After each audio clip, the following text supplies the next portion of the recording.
Welcome to the Lex Buds and Pick and Roll podcast. I'm one of your two co-hosts, Brandon. And with you as always is Tyler. Tyler, this is a big one. This is episode 21. 21. Our show can legally go out and have a drink. Yay! At Two Keys, which is no longer open in Lexington. Yeah, but Benny Snell's trying to reopen it, though. That's true. So this is also a special edition show. Everybody should be aware of the situation, what's going on right now. We've got some travel going on and things, so we've readjusted our recording schedule. We usually record on like a weekend night, right? Correct. We're here at like 11 in the morning. It's early. Yeah. The birds are chirping. I don't know if I'm chirping yet. No. Brandon's got vitamin water instead of his bourbon today. Yep, no So bourbon. we're switching it up. There's a name for people that drink before 12 o'clock, and I don't want to, I don't want to be accused of anything, so I'm doing my vitamin water today. Very good. Very healthy option. I'm trying my best. So, how's the week gone, Tyler? Just in general, how's the week for Tyler Bentley and the life of the Bentley family gone for this week? Well, last night was a very exciting night for me. I had my first fantasy football draft last night, so that was very exciting.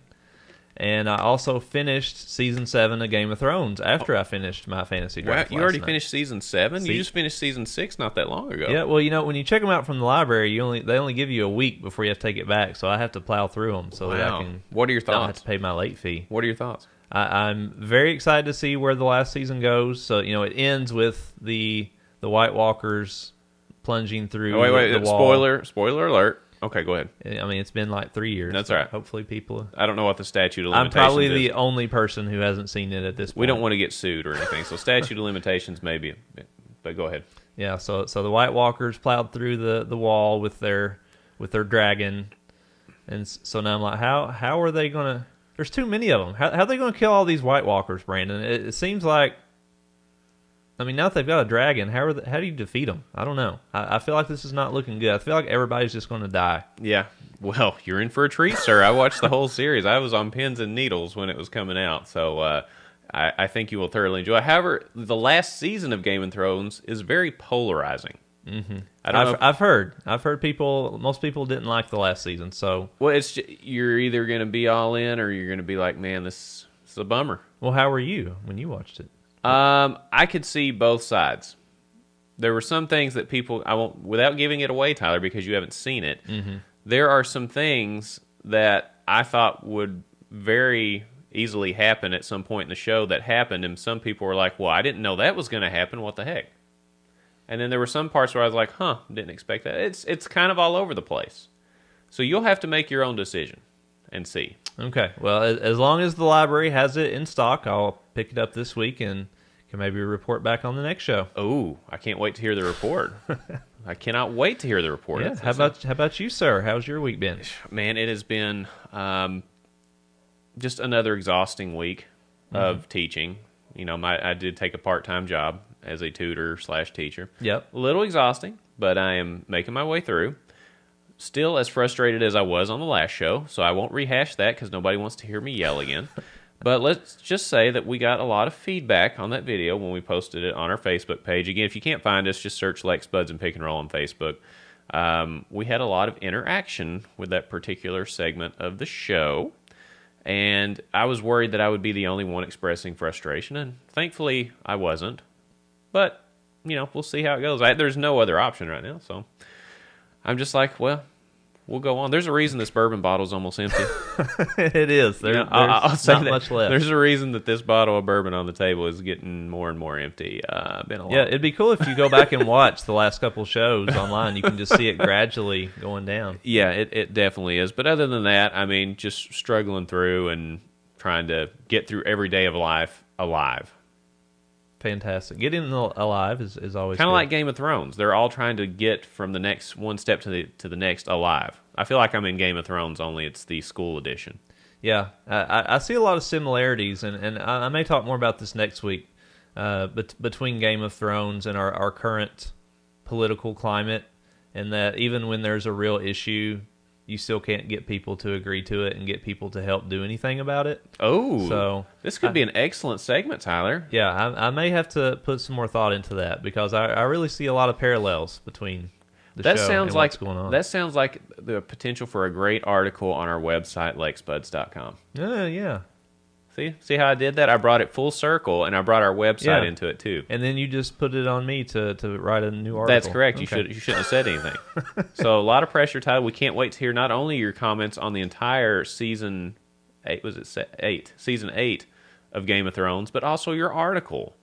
You got a week. Okay. That's a lot. It's Labor Day. I'm not supposed to be doing any work. Well, this is Labor work. Day's on Tyler, Monday. this show is not work. It's fun. It's fun. We don't do anything here. We just talk into a microphone. Our bourbon bottle gets slimmer and slimmer, and we just talk about things. Yeah, it is a lot of fun. And we've got some fun topics for the show today, Brandon. Today is Derby Day. Woo! When we're recording this, Saturday morning. Yeah. So by the time you listen to this, you'll have known who won the Derby. But we'll talk a little bit about the Derby and a little bit of the controversy going on with a particular aspect of the Derby. Yeah. We've got the final 4 of our food bracket It's a big to one. go through today. Texas Roadhouse advanced to the final 4. So our final 4 today will be Texas Roadhouse versus Chick-fil-A and Raising Cane's versus Culver's. We've got the Foodie 4. The Foodie 4. You need to trademark that immediately, Tyler. It's in process right now. as Okay, we that's speak. good. And we've also got a few other things on deck, a few goodies and surprises for you all. So make sure you stay with us at the end of the show. Make sure you subscribe to our podcast if you're not already subscribed, and give us a 5-star review while you're at it. Since you've already downloaded it, just takes a second. We'll just give you a pause to go ahead and do that. So Yeah, everybody who's listening, go ahead and we'll stop. We'll wait. Go ahead and just click the 5-star button. And even if you don't listen, click the 5-star button. We don't really care.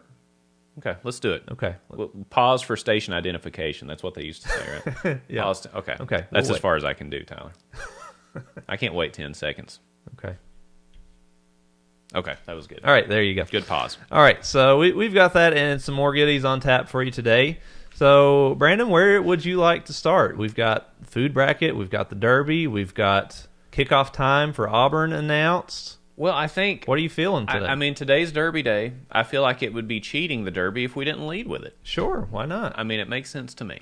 Okay, so Kentucky Derby is going to be run with no fans today. Exhilarating. Yep, you can feel the excitement already. You may actually be able to hear the protesters maybe in the background, because there are several protests planned around the Derby regarding the Breonna Taylor situation. So there's going to be a lot of controversy. I'm sure a lot of the coverage will be about that today. I'm interested to see how they cover the Derby. Because if you live in Kentucky, the local news channel usually has about 12 hours of pre-Derby race. They start at like 5 in the morning. They actually show the news anchors putting on their makeup and stuff for the Derby. Yeah. It's a whole ordeal. So I'm really interested to see how that goes, because I usually watch all 12 hours. I absolutely love it. You watch all of it? I watch all the pre-race Wow. coverage every year. I find it fascinating. And it's really the same show every year. They go to the infield and see how drunk everybody is and all the crazy stuff they're doing. Mm-hmm. They go to Millionaires Row, show you all the celebrities. They go to the bars, they show you how they make the $1,000 mint julep. I mean, it's the same shtick year after year, but I just personally, it's just become part of Kentucky culture, kind of, that I watch. And national culture, for that matter. True. Everybody knows the same things about Kentucky. Churchill Downs, the Kentucky Derby, the mint julep. This is like our day. A lot of states in the country don't get their own day. Even the big states, they don't have their own separate day to highlight their state. That's exactly right. And it's going to be interesting, like I said, with no people there, how that translates into TV. The overwhelming favorite, I think maybe the biggest Derby favorite ever, or at least in a very long time, Tiz the Law is a 3-5 favorite, which is just crazy. Like you can't even make money off that. That's pretty bad, isn't it? So That's bad. yeah, so biggest Derby favorite. Can he come through? He's already won. What was the first leg of the Triple Crown that they already did? Everything's out of order now. Usually the Derby's first. Life is out of order, Tyler. I can't keep track with all this. He won the first one. Yeah, he won Let's the leave it first at that. leg of the Triple Crown. Now he's going to attempt to win the second one, and then he'll attempt to win the third sometime later. Yeah. That was a great analysis. First, if we don't get an Emmy for this at some point, if we were on to, he won the first one.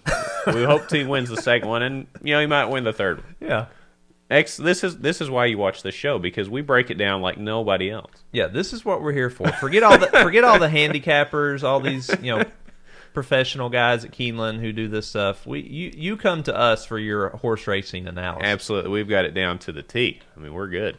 Now, the other big issue that was just announced yesterday, apparently there was some debate as to whether or not the song "My Old Kentucky Home" would be played before the Derby. It's kind of a tradition, not only with the Derby, but also UK basketball, UK football. That song is always played. The state in general. Yeah, it's beloved by almost everyone in the state. But when the song was originally written, there were a lot of undertones with slavery. But it was decided that the song will be played tomorrow. And a lot of people glad to see, because it's, like we said, part of our culture. People would have been upset had it not been played. But with all the, if you're going to take, let me say something. This was the dumbest thing I've ever heard. Get over yourself. Stop canceling every friggin' thing you don't like. Get over it. Everybody. On anything. Just get over it. Not just this particular song. I'm just talking about canceling stuff in general. We're canceling everything. Just quit it. Why we got to cancel everything? Stop canceling cancellations. If we cancel everything that happened 200 or 300 years ago, then we have no history. Then you start rewriting history. Just stop it. Move on with your life. There's a lot bigger things to worry about. This is nothing. To me, it was the dumbest thing of the week. Your dumbest thing of the week. Presidential elections in the 1700s and 1800s probably had racial undertones. Do we just pretend they don't exist? Just write them out of history? We're trying to do it to the statues. I mean, how far? What are we doing here? Well, I think it brings up an interesting question, and I'll fully grant you I do not know the answer to this question. But we only sing the first verse of that song. Yeah. There are. I mean, if you just read the lyrics to the first verse, there's nothing controversial about it whatsoever. I mean, it's just talking about kids playing on the cabin floor. And, how dare you? And kids playing. No, that's the what it is. Tops rising and kids playing. They're not supposed to be playing together. They're not socially distanced, and they're not supposed to be interacting. So actually, I change it, and maybe we should ban it because it encourages kids to play and roll around on the little cabin floor. That's the problem. This is actually encouraging coronavirus spread. Write to Governor Beshear and let him know. Go ahead, Tyler. Oh wow, that's great. But again, there's nothing controversial, except for the social distancing on the cabin floor, to that first verse. Now, when you get into the other verse, I don't even know exactly how many verses there are because we don't ever sing them. I actually had to look up when I saw this controversy. I had to look up to see the other verse because I have no clue what they are. Yeah. So my kind of question is, if something has racial undertones, references to slavery, but it changes over time to where that part has basically been taken out, is that still considered to be racist? Because it's, we know the meaning of words change over time. The meaning of this song has changed over time. Okay, this song now is purely just our love with the state of Kentucky.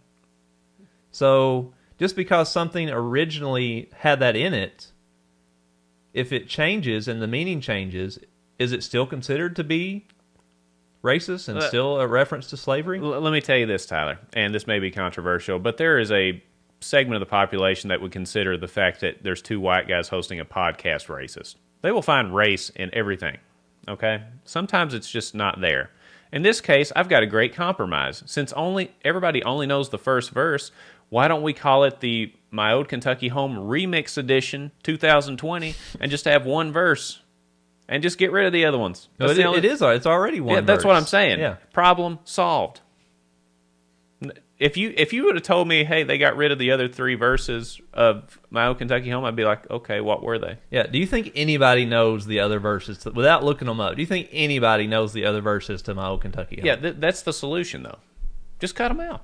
Yeah. Nobody sings them anyway. At the end of basketball and football games, we only do the first verse. When it's senior night and they play it, That's what they play. That's what everybody knows. That's what everybody across the country at least knows part of the words to. Yep. They know "Weep No More, My Lady." Yeah, everybody, sings that part really loud. And It's like the Sweet Caroline of Sweet Caroline. Oh, oh, oh. Exactly. This is like, "Weep no more, my." That's terrible singing. It's 11 in the morning, so lay off me. But you know what I mean? If you got rid of the other ones, nobody's going to care. I just think people can find something in anything. Agreed. We're finding it in pancake syrup.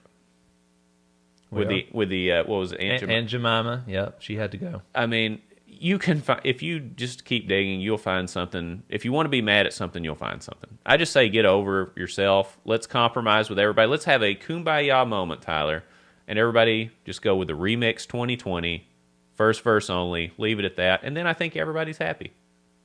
I think so. Are you happy with that? I'm very happy that the song will still be played.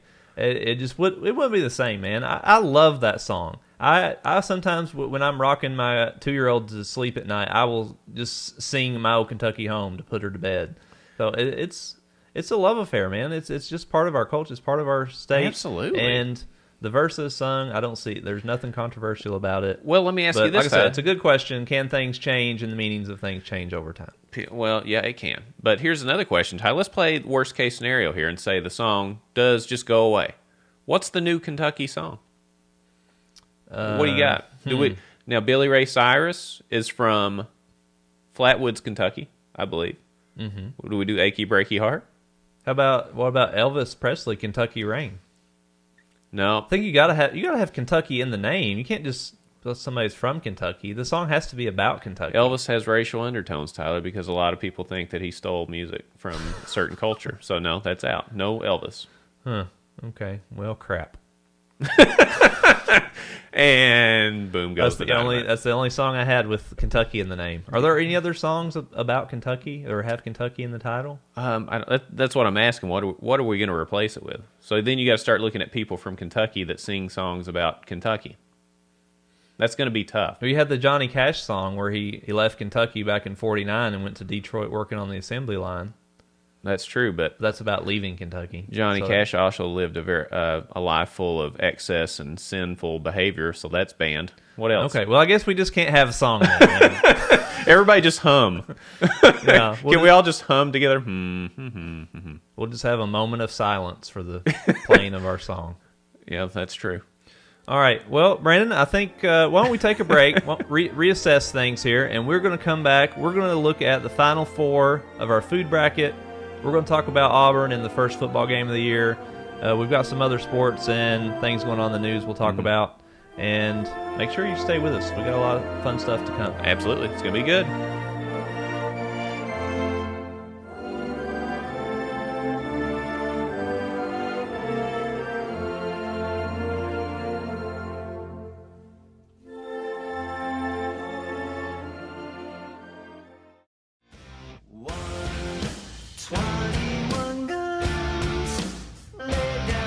Welcome back. Segment 2, Lex Bud's Pick and Roll Podcast, episode 21 of the show.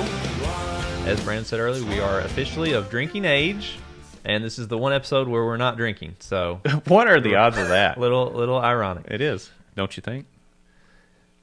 You're gonna put that clip in. That you got to put some Alanis Morissette in. I will. There. Okay. I'll try to include that. Edit that in, or at least put it in the background up here somewhere. That'd be good. All right. So last week we got down to the final 4 of our food bracket.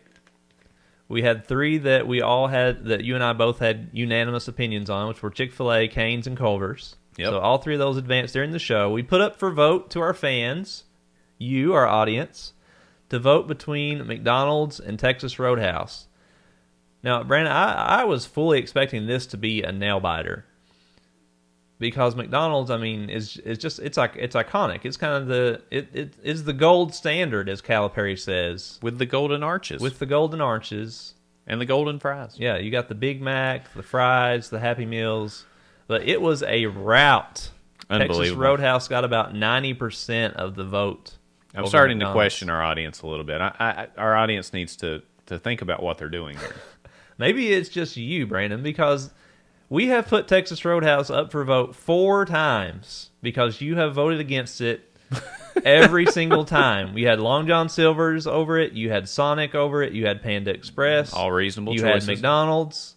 And every single time, Texas Roadhouse has come through. So maybe this is just a you problem, you think? Tyler, you would have thought that Texas Roadhouse is like Mecca based on the voting. I'm having a hard time understanding this.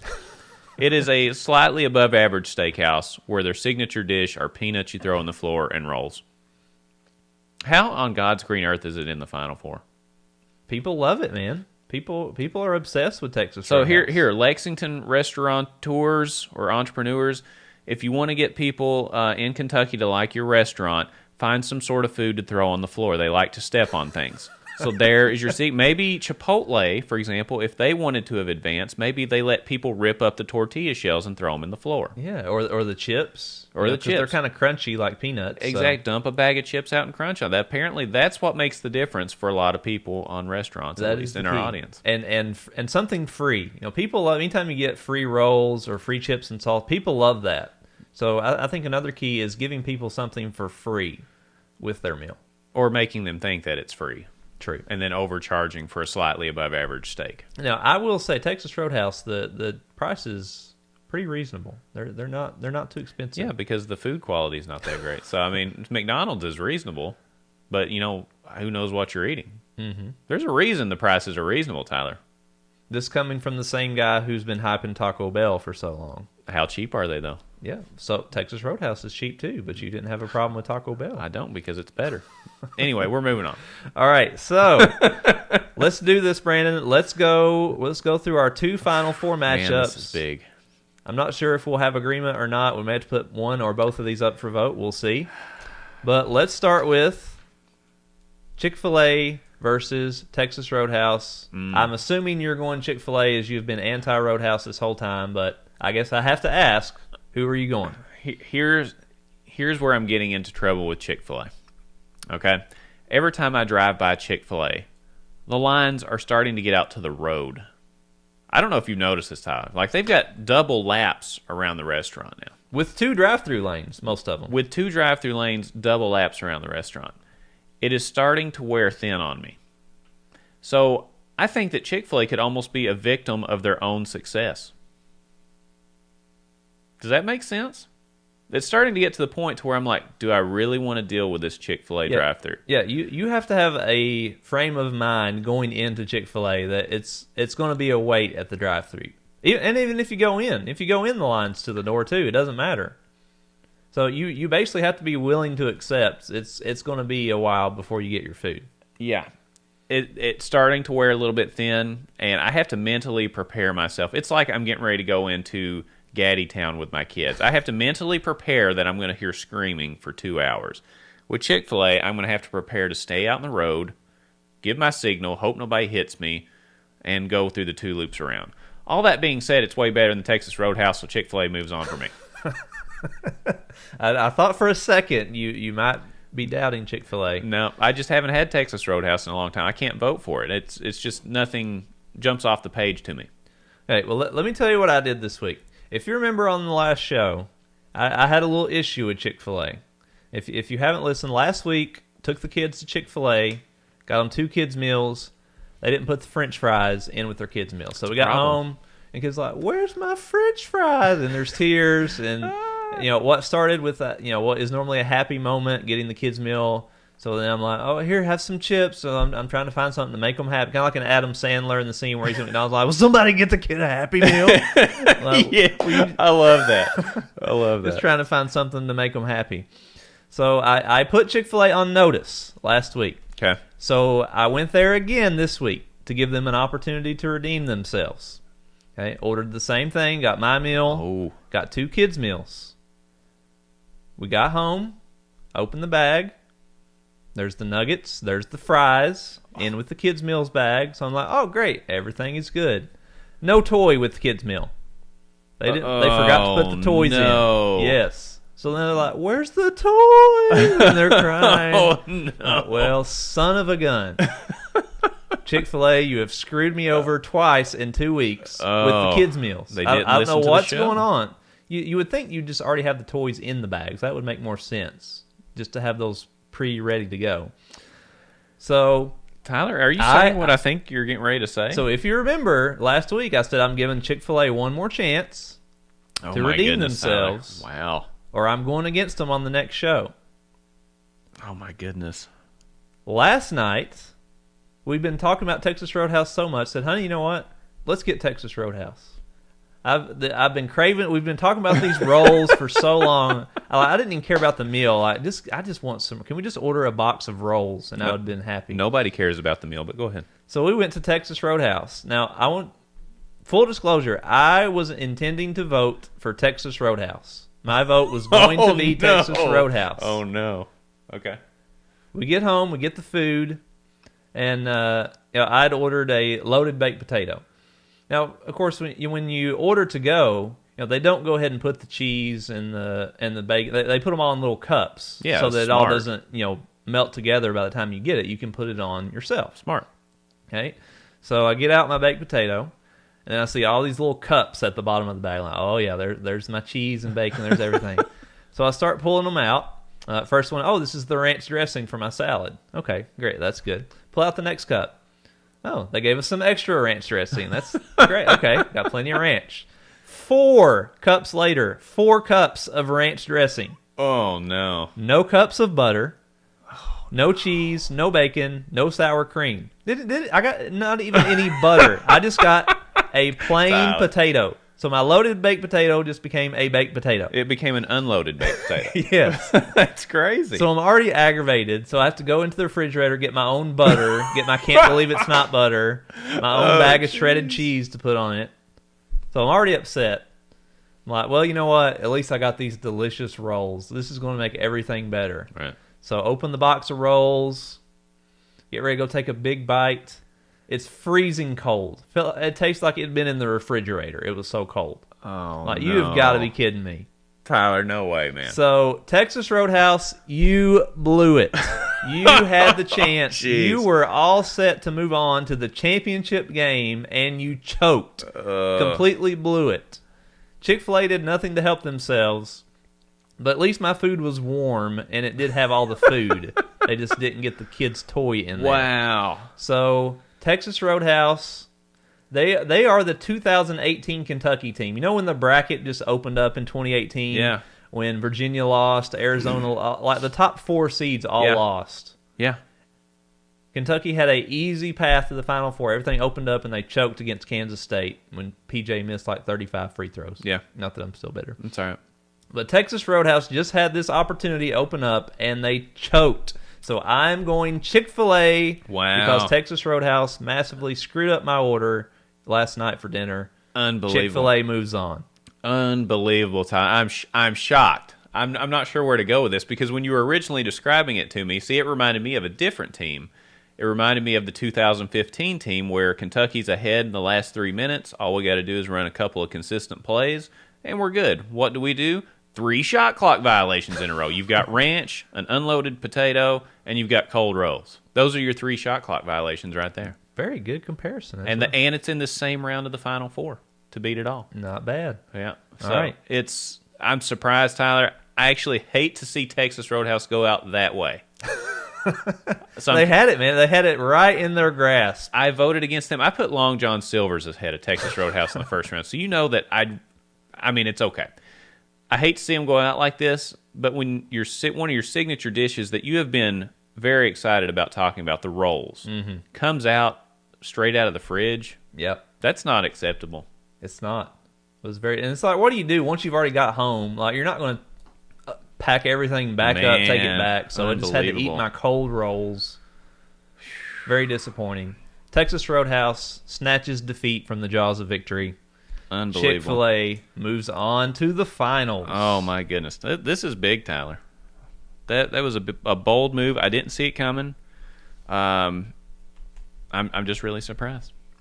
So yeah. Chick-fil-A is in the final game, which isn't something not surprising, necessarily surprising. I mean, they're popular. They were a 1 seed.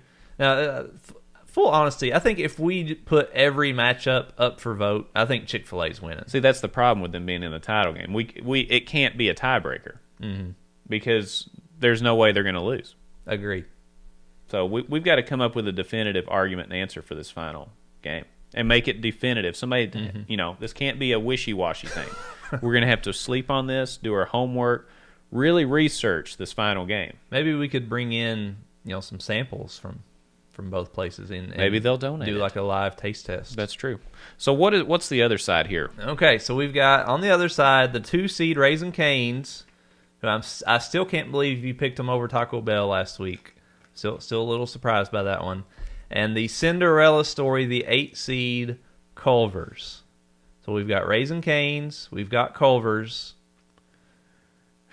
This is another tough one. I love both of these places. I do too. I'm still, as of this very moment, I'm not sure which one I'm going to pick. Tyler, I was hoping you would pick because I am so on the fence about Cane's and Culver's. I love both of them dearly. Yes. It's like making me pick between my children. Almost. It's really difficult. I love both of them. I've never had, I'll just say this. We just talked about in the last round how we've had bad experiences recently. Mm-hmm. Which is surprising. It makes you wonder what's going on. In this case, with Cane's and Culver's, I'm never disappointed when I open up the box or eat there. I'm never upset about it or feel like I've been shortchanged. So this is really difficult. Mm-hmm. But since I went first the last time and had to pick on the last round. Oh, you're putting me on the spot. Yeah, so I picked Chick-fil-A first. Now it's your turn to go for the second round. What are you thinking on this? Let's talk it through. If you don't know, let's just walk it through. We'll get through this together. You know that. All right. Here's what I'm thinking.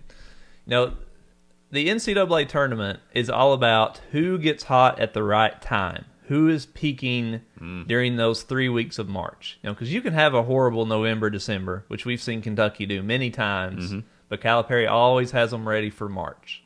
So it's not necessarily always the best team that wins the tournament or the team that had the best regular season.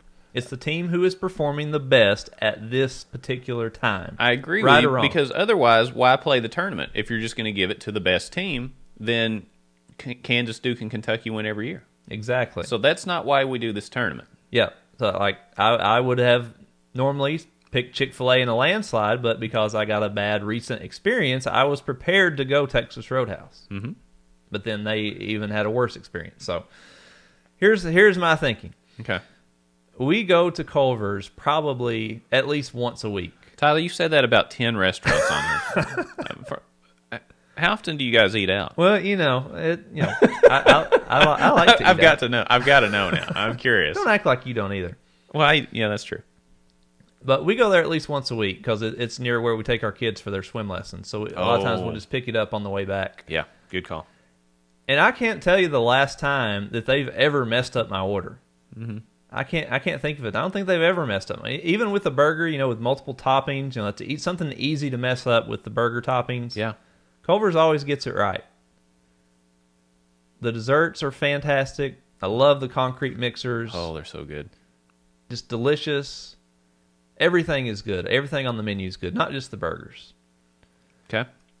I've also not even been to Raising Cane's in a while. Why? To be honest with you. Is it because it's not close to where you're at, or is it because you just don't crave it? Here's the thing. The Cane's that's closest to my house, there's a Chick-fil-A directly across the street from it. So if I'm wanting fried chicken, you know me, I love Chick-fil-A. Yeah. I'm just going to go to Chick-fil-A if I'm wanting fried chicken and fries. Makes sense. I get where you're going. So because of the team that is the hottest at the right time, for me personally, I'm going Culver's over Cane's. Oh, man. Going Culver's. Culver's, they just wiped out Chipotle. They wiped out the number 1 seed Outback. They're like the giant killers right now. They absolutely are. When I'm thinking about Tyler, this is so difficult for me. Right? I just want you to understand, this is extremely difficult. So, Cane's, I'm so happy when I get to go to Cane's. I actually just talked about this with my wife yesterday because she always asks me, hey, where do you want to go eat? I say, Cane's. Well, let's go somewhere else. Well, why'd you ask me? So I think eventually she'll stop asking me where I want to go eat. But I absolutely love Cane's. In my opinion, the best chicken, it blows Chick-fil-A out of the water in terms of the quality of the chicken. It's just better, but that's also all they do. And they nail it. The chicken's better, the sauce is fantastic, and I just like going through the drive-thru. Sometimes I think about just going through the drive-thru when I don't want to order food, just so somebody will say, chicken, chicken, chicken, what combo you picking? Best tagline ever. Yeah, even if I'm not hungry, I just like to drive through and then just run off. Move on. Just because it kind of makes me happy. You know, They probably have a picture of your car hanging out. Like, like if I'm having a bad day, chicken. Oh, that's funny. It rhymes. That's good. But in this case, Tyler, as much as it pains me to go against something that I love, I'm going to agree with you for once. oh my goodness. You and I have disagreed on just about every matchup, I feel like. We've done so many tiebreakers, it's not even funny. But Culver's reminds me of the 2014 Connecticut team. They just keep coming through. Everybody's like, well, how in the world did they get this far? Well, now they find themselves in the Final Four. They're taking out giants, Yes. and they're peaking at the right time. The Butterburgers, fantastic. Cheese curds, concrete mixers. I've never had a bad experience. My kids absolutely love it. It's hard for me to pick against them. I love Culver's. I would eat there all the time if it, you know, I'm starting to get the early signs of dad bod, so I have to be careful how many times I go to Culver's. But I'm going to go with Culver's on this. Okay. We're actually in agreement. I'm surprised we're in agreement. I didn't expect this. I thought for sure you would go Canes on that one. Just the more I thought about it, because I actually thought about this last night before I was going to bed, Tyler. This is how serious I take this. Yeah, this isn't just something we take lightly, folks. We put serious thought and discussion and debate into this. But do you realize this sets up a match between David and Goliath in the finals? Chick-fil-A versus Culver's. You put this up to a vote, you're done. It's not even close. Because, I mean, I would say, outside of Lexington, are there any other Culver's? I mean, I would assume Louisville has them. There's got to be some. But the whole eastern half of the state, there's probably not a single Culver's that I know of. So a large portion of our audience may have never even eaten at Culver's before. Here's what I think we do, Tyler. We do a lot of field research this week on Culver's and Chick-fil-A, and let's just see where the chips fall. I don't know where they're going to fall. It's really tough. I've eaten at both of these places I don't know how many times. Same. I've got so many Chick-fil-A rewards points, I could probably buy a Chick-fil-A with my rewards points. Okay, I've got a ton of points. Which we need them because the lines are always so long. We need to open another one. You know what? I talked about that. My wife and I were riding around. I was like, they need you know how there's Starbucks across the street from Starbucks? They need Chick-fil-A's across the street from Chick-fil-A's. Run 4 drive-through lines within like a block radius, and you'd be able to get everybody. Agreed. I mean, we've already got 5 or 6 in town. It ain't enough, I can tell you that. They need like 10 or 12. Just double. And they would still be busy, is the thing. Totally, they would all day. So, all right. I'm surprised, man. This has blown me away. Yeah, I did not see Culver's making it this far. I kind of expected Chick-fil-A would. They had they were in a tough region, but I felt pretty confident Chick-fil-A would make it to the finals. But Culver's, man, as an 8 seed, taking out Outback, Cheesecake Factory, Chipotle, Cane's. They've knocked out some heavyweights, man. Man, this is going to be a real... We got to do our research, Tyler. We owe it to the fans of the show. Yes. You guys are very vocal on our Facebook page, on listening to the podcast. Thank you for letting us know your opinions. People are passionate about food. We owe it to the fans to really research this and get it right. We cannot mess this up, Tyler. Yeah, this is a lot of pressure. It is. Okay, so... Man, we just talked for 20 minutes about food, Brandon. I felt like I was cutting it short. I could have went for 45, but 20's good. Maybe we should just start a food podcast. Yeah, we'll both be like 50 pounds heavier. Oh, this is a great idea. On the maybe Lex Buds and chips and rolls. Oh boy! Yeah, I don't know. Okay, so we went a little long on that segment, so maybe we'll come back. We'll talk a little Auburn, preview the football season. Yep. We've also got some other things that we wanted to talk with you guys about. We're going to go through some of our favorite clips. Yes, audio clips in Kentucky football and basketball history. We've gone through and thought about some of our favorite moments, so we're going to share those guys with you in segment 3. So make sure you come back and listen to those. We'll be right back. Final segment. It's like rain on your wedding day. It's a free ride on your boy. So why don't you turn me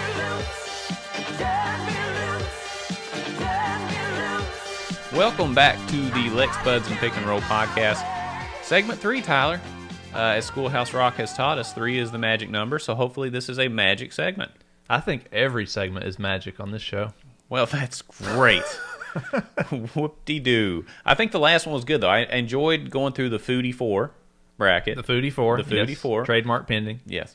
That's going to be a monstrous matchup. Can't wait to see how it goes between Chick-fil-A and Culver's in the final round. I'm excited. Yes, very very excited. We are going to. Brandon and I talked between the breaks. We're both going to go sample each restaurant this week, just so we have a confirmed recent opinion of both. And let's not talk to each other about the experience. Yes. Let's do our independent research. Absolutely no. You did not know my Chick-fil-A Texas Roadhouse story before the show. No, those were so funny. Those were so funny. You know, it reminds me. You got the cold rolls at Texas Roadhouse and the lack of food at Chick-fil-A. I remember one time my brother went to Fazoli's to get spaghetti. He got home and they forgot to put sauce on the spaghetti. It was just a bowl of noodles. No. Straight up noodles. Yeah. How do you not put sauce on the spaghetti? I don't know. How does that even happen? I don't know. He threw it out. He was so mad. But it was funny. It just reminded me of that when you were telling me. That's great. Go to an Italian restaurant, they don't put sauce on the noodles. That's really the key part of the spaghetti. Yeah, it could be. Because then like I said, then it's just a bowl of noodles. Exactly. So what do we got going on? This is magic segment time. Let's make some magic. We're going to talk about a couple things at least, right? We got the Kentucky-Auburn football game, which we teased a little bit. And then we're going to share some of our favorite Kentucky kind of announcer soundbite clips or just audio clips and video in general. And we'll play those behind us. I'm looking forward to that. I'm very excited to talk about those. But let's talk a little football first. We are 3 weeks away, Brandon. Oof. This time, because it is it's about noon right now. Yeah, it is. Yeah, it is actually noon on the dot right now. It just turned. That's really strange, Tyler. 3 weeks from this very moment in life, there will be a football kicked off on a field between Kentucky and Auburn. How excited are you? Tyler, I was worried this day would not happen again for a long time. I am so excited. So excited. I need college football. I mean, these UK football games, they kick off late. I stay up. I listen to every post-game show analysis, the whole kit and caboodle. I live and breathe on every play. I love college football. And that's not something I used to say. I used to be more of a pro guy.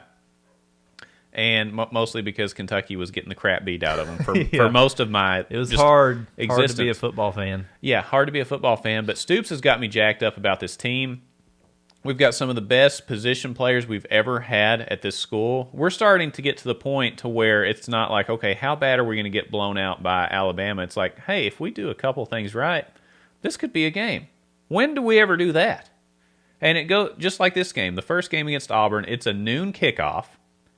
Okay, which is interesting. You would think it would have a more prime time slot. I was expecting this to be the game of the week, honestly. I was thinking we'd get that 3:30 CBS national TV game, but whatever. But whatever. At this point, I'll take it if it's 8 in the morning on KET. I really don't. That's exactly right. Like a few months ago, we were all just like, please, I don't care if it's on at 3 in the morning. Now we're whining that it's a noon kickoff. Tyler, if you told me I had to go out and get the antenna bunny ears and like stand on the roof to like get the signal in, I would be willing to do it at this point. Absolutely. So I'm okay with that. Don't really care. I wish it would have been better, but that's fine. But in this case, 10 years ago, if you tell me we're going down to Auburn and that's the first game of the year, I think, well, that's a really bad way to start out the season.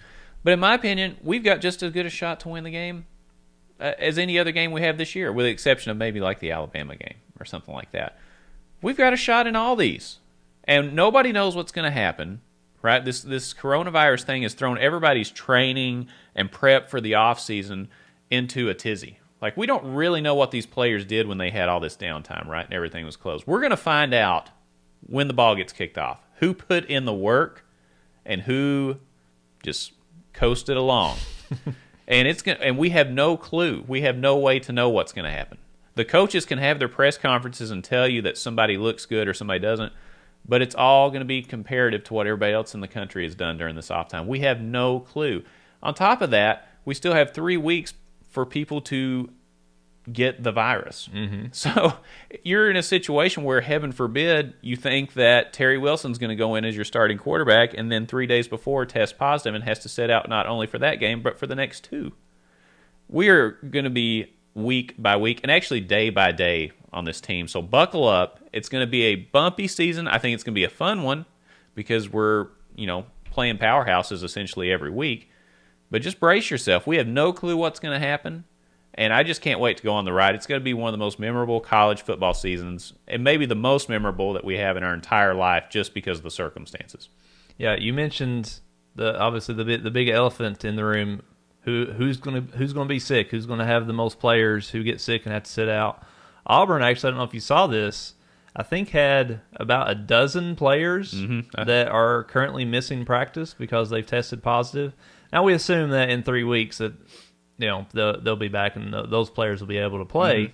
But I mean, who knows if that spreads, if they're able to contain it between those players. But that's 3 weeks of game prep. I mean, not 3 weeks, but I mean, they're missing a very essential game prep. Yeah. That's huge. Yeah. Now, honestly, I can't tell you a single player's name for Auburn. Honestly, I can't tell you who their quarterback is. I can tell you nothing about Auburn. I'm not going to look it up either.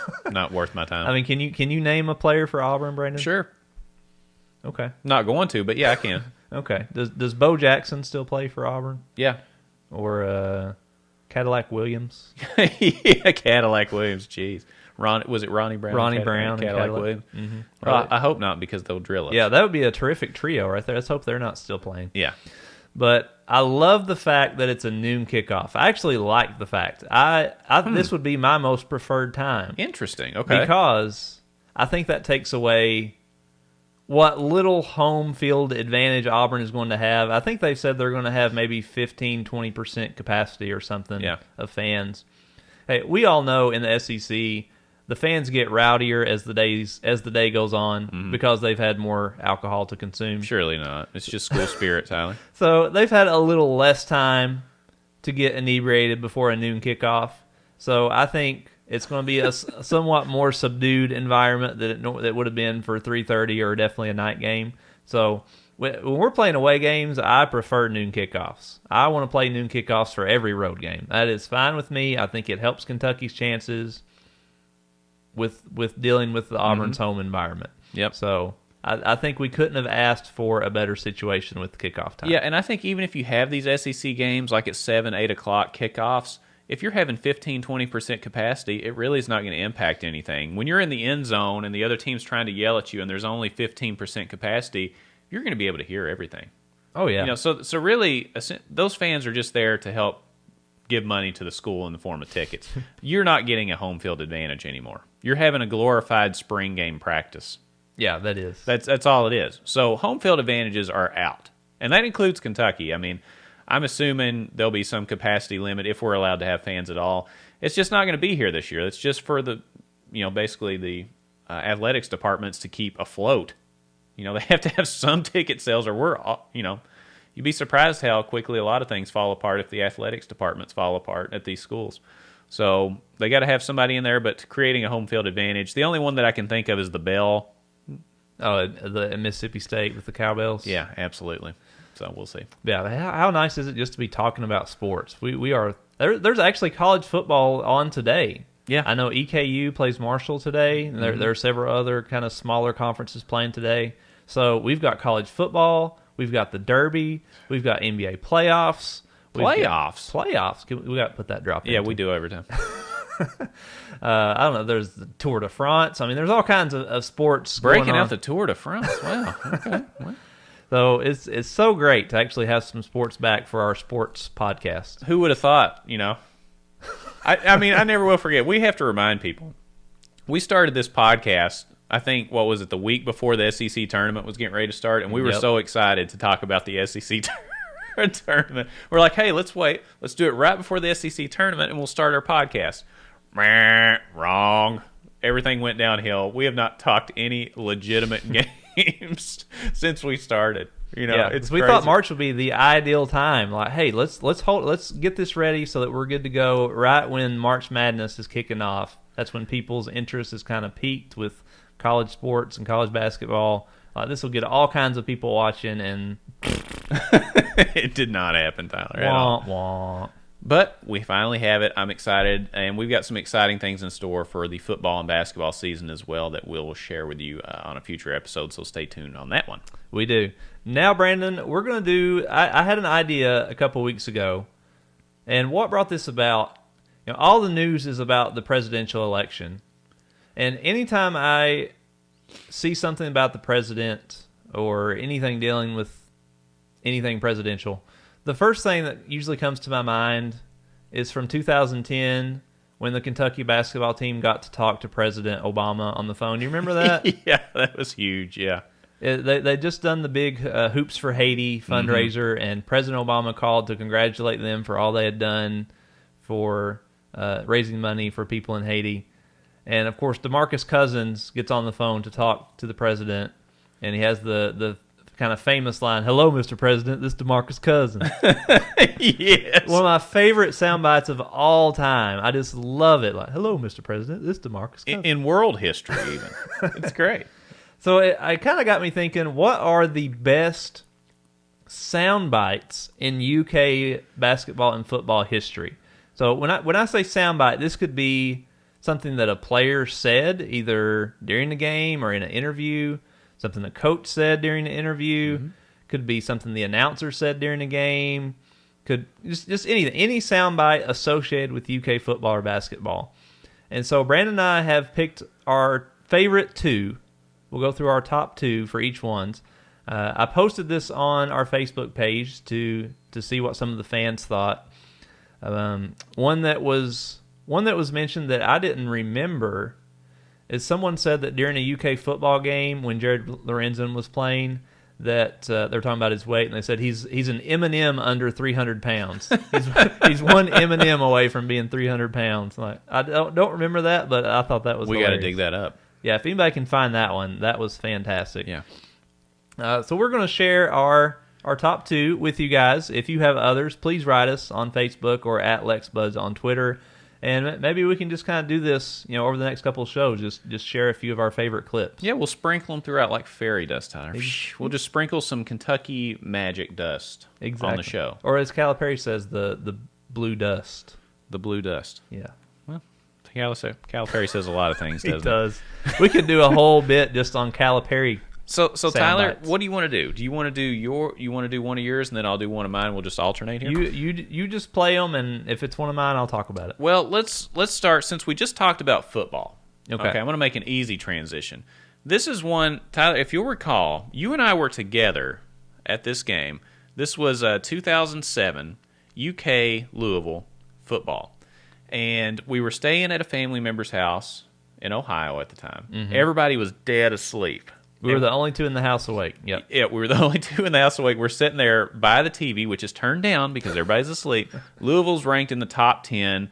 We don't really know what kind of team we're going to have, but Rich Brooks is the coach, and we're for like 4th and 15 or something. It's a long way. Yeah, we just had like a big penalty or something.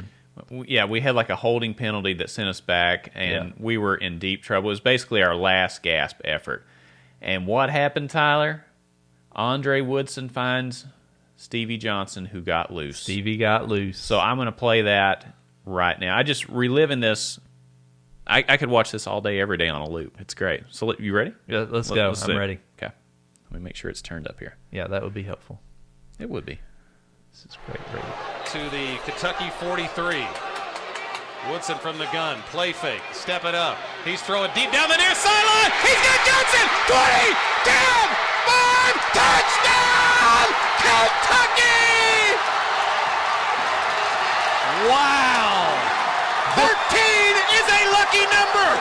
Stevie was on the sideline. Somehow he got behind the corner and just ran right down the sideline. Woodson found him, and he broke a tackle at the 5 and walked into the end zone. I mean, I love Chills, dude. Yeah. Every time I get chills. There's so many cool parts, and then when Stevie gets up, it's like, what? Did I just Kinda catch the does game? the Jordan shrug one. I mean, there's so many good parts. And then Tom Leach, 13 is a lucky number. I mean, Tom has, I have a feeling he's got like a book written for like a chapter written for every scenario in a game, and he just flips to it. He's got to have that. He's got one for every player, yeah. Yeah. I can totally see that. So that call, and I remember when it happened, Tyler, you and I, it was so funny because we were jumping up and down, but we couldn't scream because everybody was sleeping. Yes. So we're just going, and it was a great moment. That I absolutely love that moment. It was so fun to witness that because Louisville thought they were hot snot. Yeah, they thought that was their season. They thought they were going to make a national championship run. Yep. That was a good year. And Andre Woodson, highly underrated quarterback. Dude college was amazing. quarterback. I mean, he rarely threw interceptions. He struggled his first 2 years, but man, those last two, he just dominated. It was awesome. And I just get like Steve Johnson got so wide open. Like I just think what do you think Andre Woodson was thinking when he threw that pass? Like, holy crap! How is he like? Please don't screw this up. Like it's one of those things where somebody's so wide open that you make a bad throw. But You know, it reminds me of the scene in The Waterboy with Adam Sandler, where at the end he throws the pass and everybody's looking around like, yes, and Farmer Fran. the farmer. I won't repeat what he did during Yeah. that. But everyone's like, oh yeah, that's what that reminds me of. Very good comparison. Thank you. Always a good Waterboy reference. in there Always good somewhere. one. Yeah, absolutely. So Tyler, what do you want to? You gave me two that I absolutely love as well. Which one do you want to start out with here? Okay, well, actually, when I posted this on Facebook, this is my favorite one of all time.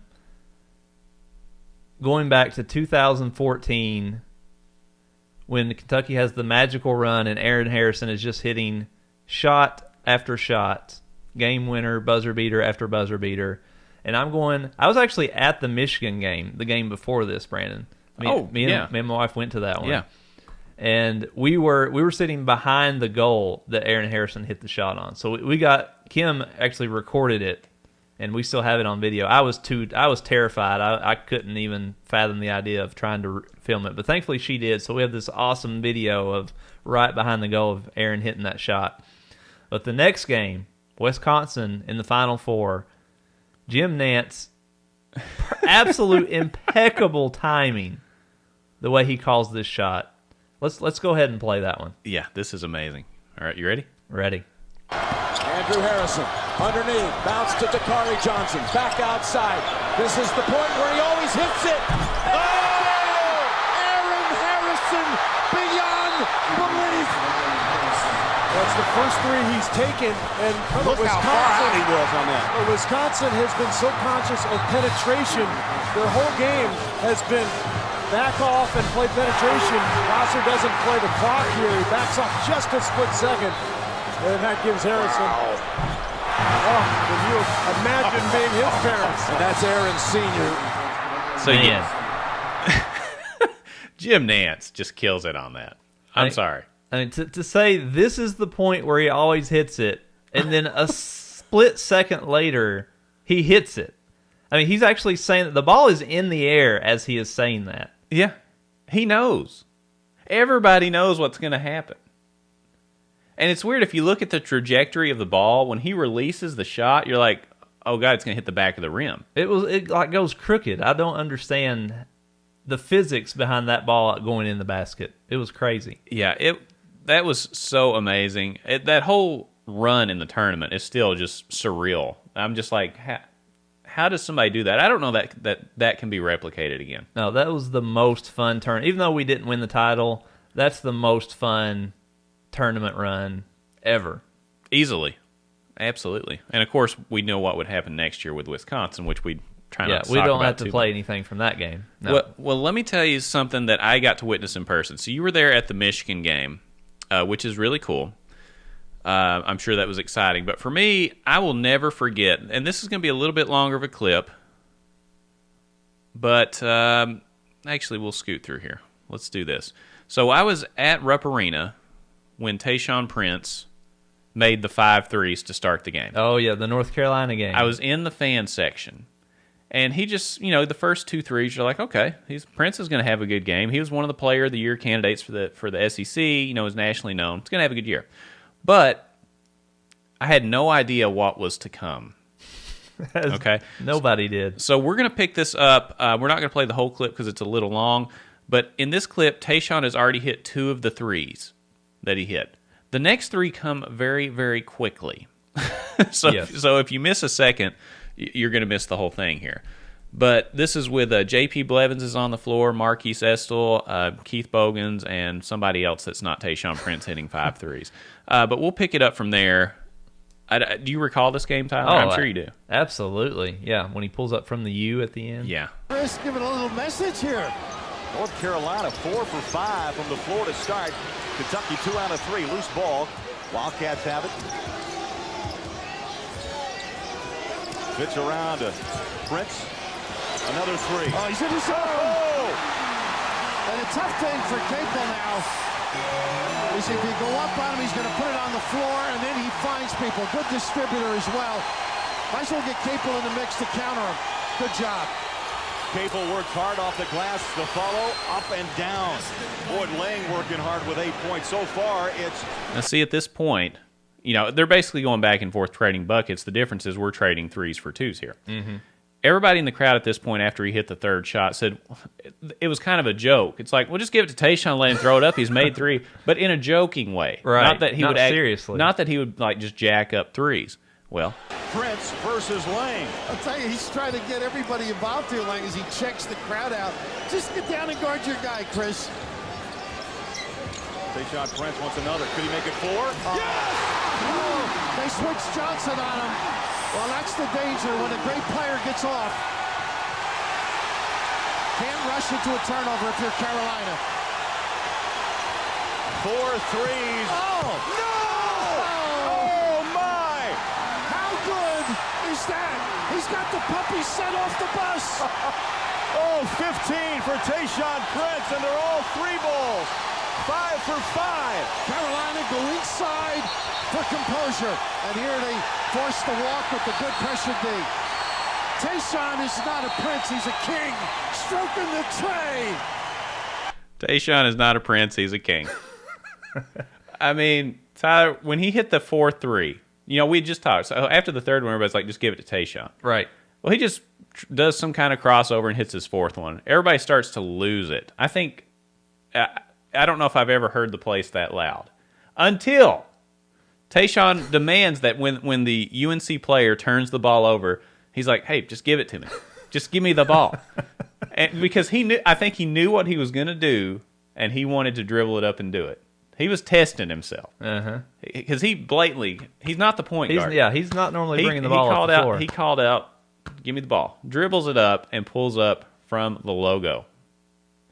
This is before Steph Curry starts doing all this stuff. Yeah, that was unprecedented at the time to pull up that far. And it should be noted that Tayshaun's like 6'10". He was. Okay, this isn't like a guard, like a Steph Curry pulling up for the... This is like your forward. Just pulling up, and the beautiful lefty stroke on top of that. The left-handed It does shot. look so much more pretty from lefties. It does. And everybody lost their collective minds. If you were in Rupp Arena for that game, let us know. Because I can tell you it was so loud, and people were losing it. It was like the Beatles had showed up in 1960, whenever they did, and they landed. I could imagine that level of screaming when Tayshaun hit that three-pointer. It was absolutely, I was going to say bonkers, just because I never say bonkers. It was bonkers. It was bonkers, guys.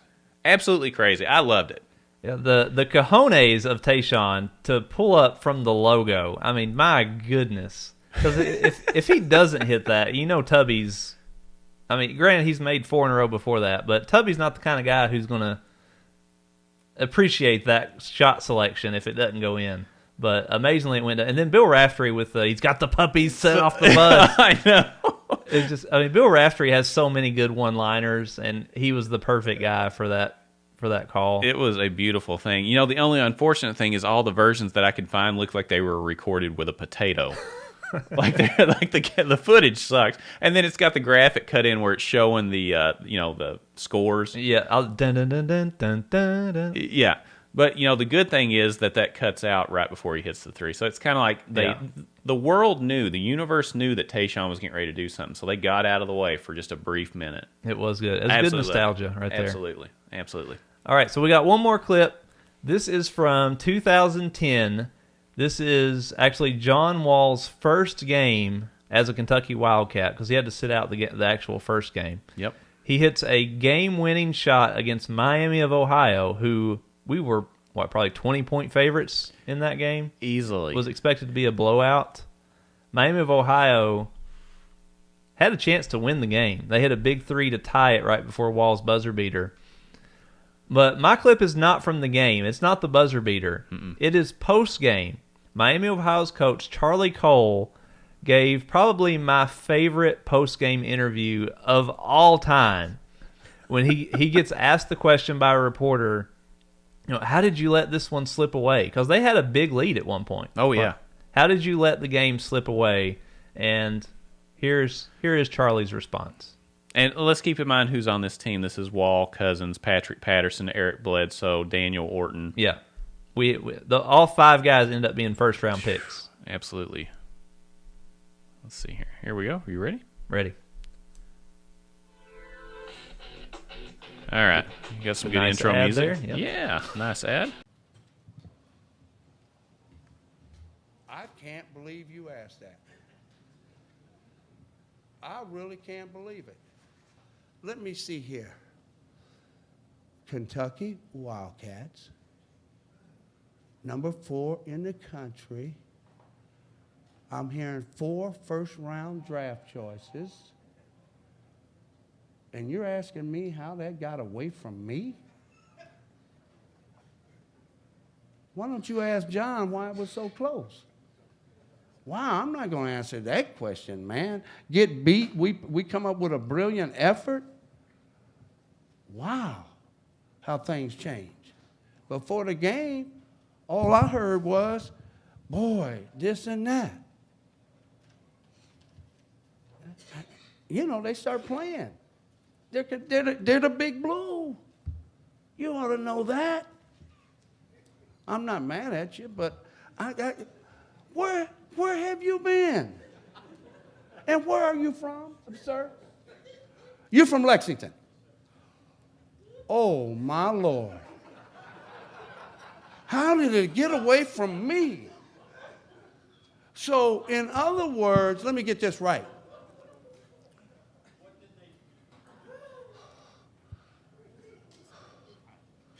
Well, Cousins became Cousins.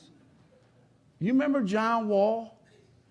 Now, I'm watching 3 tapes of your blue and white, your 2 exhibitions, and your Morehead game. And John Wall didn't play in a couple of them. And I'm hearing that John Wall is the greatest.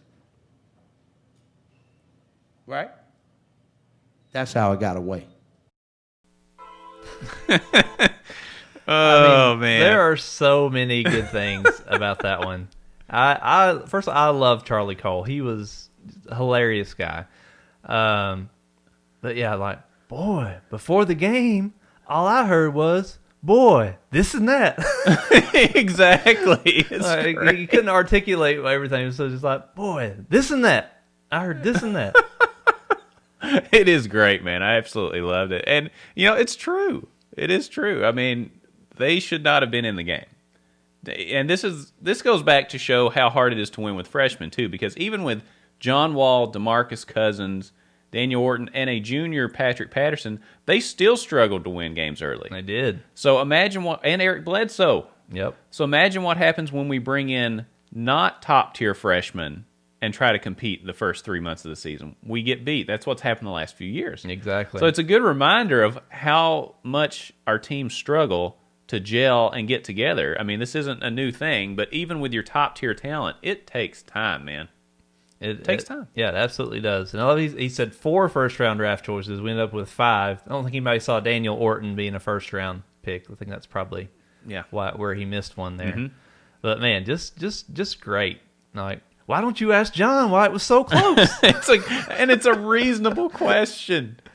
It's that's actually a good point. I don't know if Calipari ever answered that. Maybe we should look up that press conference and see if he actually answered that question.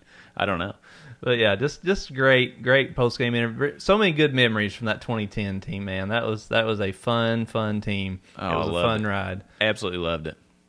Absolutely. But I think that wraps up our show, Brandon. Look at that. We hit everything on our list here. So yeah, we did. It's impressive. We got up early this morning. Not real early, but I mean earlier than normal and on a different day, and we managed to make it through, Tyler. I'm very proud of what we've been able to accomplish today. Absolutely. We're going to go, or I'm going to go back home, watch some Derby, eat lots of food, because that's what we do on Derby Day, drink some bourbon. We hope everybody out there listening has a great Derby Day as well. Make sure you follow us at LexBuds on Twitter, Check out our Facebook page. We do want to hear your thoughts on the finale of the Foodie 4, Chick-fil-A gonna be versus important. Culver's. Do you think Brandon and I are crazy for putting Culver's in, or are you a fan too? Tell us what you think. Maybe you could sway our decision. Yes. We don't know. My vote is totally up for grabs. We are open for discussion. Yes, absolutely. Absolutely. And we've got more great content coming up this week. You guys are visiting the website in record numbers for us, and Facebook interactions have been great. So we really appreciate it. Thank you all so much for supporting the show. Football's 3 weeks away. I can hardly contain myself. There's just a lot of excitement in the air, Tyler. Things are going to make a turn. This is it. Let's hope so. Okay. Well, anyway, thanks for watching the show, and we'll see you on the next episode. Stay classy, Kentucky.